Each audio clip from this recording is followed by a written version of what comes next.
تو انہوں پتہ ہے صبح شام دی اذکار اندر ایک ذکر ہوندہ ہے بسم اللہ الذی لا یضر مع اسمہ شیئا فی الارض ولا فی السماء وہو السمیع العلیم. ایک صحابی بیان کردے نے نبی علیہ السلام نے فرمایا ہی جیڑا بندہ وظیفہ پڑھ لوے نا او دی زندگی اللہ تکلیفاں مصیبتاں دکھاں تو پاک کر دیندے نے. او فرماندے نے میں ساری زندگی پڑھدا رہا اللہ پاک نے میں ساری زندگی روحانی جسمانی بیماریاں تو محفوظ فرما کے رکھے. اور جدو انہوں نے حدیث بیان کی تھی نا تو جو میرے رکھے ہو انہوں نے فالو جو ہے سی. ایک بندہ بول کے کہنے لگا حضرت جی تسی فرماندے ہو میری نہ دعا دی وجہ تو زندگی بڑی مبارک رہی ہے پاکیزہ رہی ہے فتنیاں تو بچ کے رہی ہے اللہ نے روحانی جسمانی بیماریاں تو بچایا تو انہوں دے فالج ہویا ہے. حضرت فرمان لگے جدن فالج ہویا ہے ادھر میں دعا پڑھنی بھول گیا سا.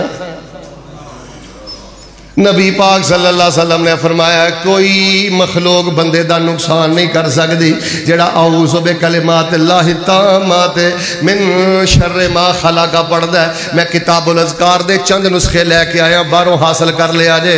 اور لوگوں اذکار والی زندگی برکتاں والی زندگی جے اذکار والی زندگی خوشی والی زندگی. رسول پاک علیہ السلام دی ایک حدیث اندر میں پڑھیا ہے نبی علیہ السلام فرماندے نے جڑا بندہ صبح دے ذکر کردا ہے شام دے ذکر کردا ہے اوے بالخصوص رات لیٹن لگے اپنے بستر تے باوضو لیٹیا کر. آیت الکرسی سورۃ البقرہ دی آخری دو آیتاں قل یا ایھا الکافرون آخری تینوں کل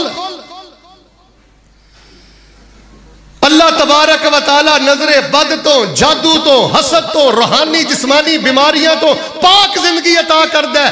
جنی خرابی جنی بے چینی ہے اے قرآن پاک میرے ہاتھ اندر ہے کلمہ پڑھ کے جس بندے دی زندگی اندر جنی بے چینی زیادہ ہے وہ ذکر دی اندر اس قدر زیادہ غافل ہے. رسول پاک علیہ السلام فرماندے نے جیڑا بندہ لغویات تو بچ کے ذکر فکر دے نال وقت گزاردا ہے او انجی سمجھو کہ ایک بندہ جا رہا ہے او دے مگر ڈاکو لگا ہے او دے مگر چور لگا ہے او دے مگر او دا دشمن لگا ہے. قریب سی کہ او دشمن او دا انہوں پکڑ لوے لیکن وہ اچانک ایک کلے دے اندر داخل ہو گیا تے انہیں دروازہ بند کر لیا. دشمن جڑا ناکام ہو کے پیچھے ٹر گیا. نبی علیہ السلام نے فرمایا شیطان بندے دا دشمن ہر ویلے بندے دے مگر لگا رہندا ہے تے جدوں بندہ ذکر کسرت دے نال کردا ہے او ذکر دے کلے اندر آ جاندا ہے اللہ پاک شیطان نو ناکام دے برباد فرما دیندے نے. اور جڑا بندہ کسرت دے نال ذکر نہیں کردا وَمَن يُعْرِضْ عَن ذِكْرِ رَبِّهِ يَسْلُكْهُ عَذَابًا صَعَدًا.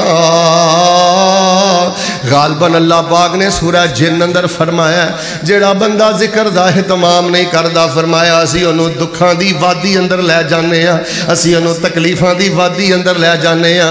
دن بدن بربادی وال ٹر جاندا ہے دن بدن اجڑدا چلا جاندا ہے دن بدن ویران ہوندا چلا جاندا ہے دن بدن عذاباں وال چلا جاندا ہے. کہ فرمایا وَمَنْ أَعْرَضَ عَنْ ذِكْرِي فَإِنَّ لَهُ مَعِيشَةً ضَنكًا وَنَحْشُرُهُ يَوْمَ الْقِيَامَةِ أَعْمَى قَالَ رَبِّ لِمَ حَشَرْتَنِي أَعْمَى وَقَدْ كُنْتُ بَصِيرًا قَالَ كَذَلِكَ أَتَتْكَ آيَاتُنَا فَنَسِيتَهَا وَكَذَلِكَ الْيَوْمَ تُنْسَى.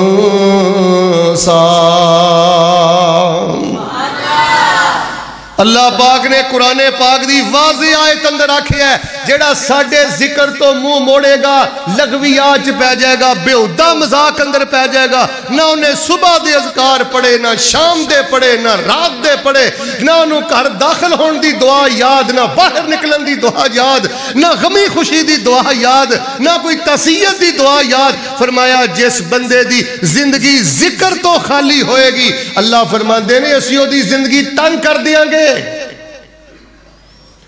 ہن مینوں ایمانداری نال دسو ہاں ساڈی نوجوان نسل کیڑے پاسے دی اسی سمجھیا کہ ساڈے دکھ ٹلن گے میں دبئی ٹر گیا امریکہ ٹر گیا یوکے ٹر گیا اوے کرماڑیو اپنے ماں باپ دے قدماں چ زندگی بسر کرو اپنے ادارے چ زندگی بسر کرو اپنے بیوی بچیاں کو زندگی بسر کرو اپنی زندگی نو ذکر والا تو بنا لے اللہ پاک تینوں دوواں جہاناں دے خزانے عطا فرما دین گے.